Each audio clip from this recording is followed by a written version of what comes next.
제가 서 있는 이곳은 마산 지역에서도 유동인구가 가장 많이 몰리는 마산해원구 합성동입니다. 많은 사람들이 몰리는 만큼 보행자들의 안전도 중요시되고 있는데요. 창원시는 지난해 11월 사람 중심의 문화의 거리로 조성했습니다. 조성 후 8개월 정도가 지났는데요. 어떻게 달라졌을까요?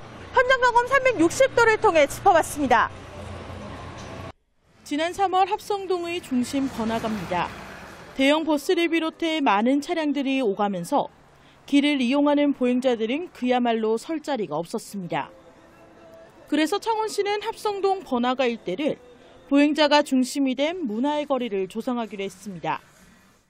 3억 원의 예산을 들여 가장 상가가 많이 밀집된 국민은행 사거리부터 먹거리타운 사거리 앞까지 140m 구간의 도로를 개선했습니다. 양방향으로 이동하던 차량은 일방 통행으로 바뀌었고 도로 양쪽으로는 보행로가 생겼습니다. 그렇다면 개선 후 문제가 모두 해결됐을까? 이 도로와 보행로를 구분할 수 있는 턱이 없고 그 두 곳을 구분할 수 있는 것은 이 항색 실선밖에 없습니다. 그렇기 때문에 불법 주정차들은 물론 보행로를 이용하는 시민들은 자연스럽게 차도를 이용할 수밖에 없는 것입니다. 보행로 턱이 없다 보니 차량들은 모르고 또는 알면서도 보행로를 넘나들고 있습니다.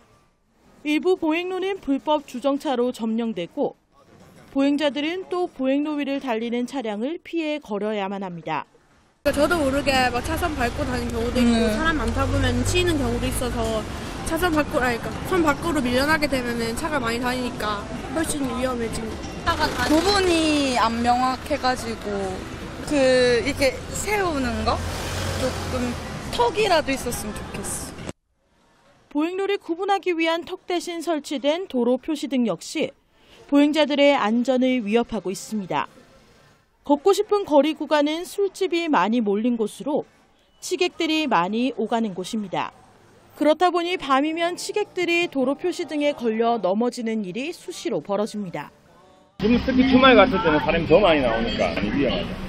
그러다 보면 이제 사람들이 좀 왔다 갔다 하면서 좀 많이 넘어지고요.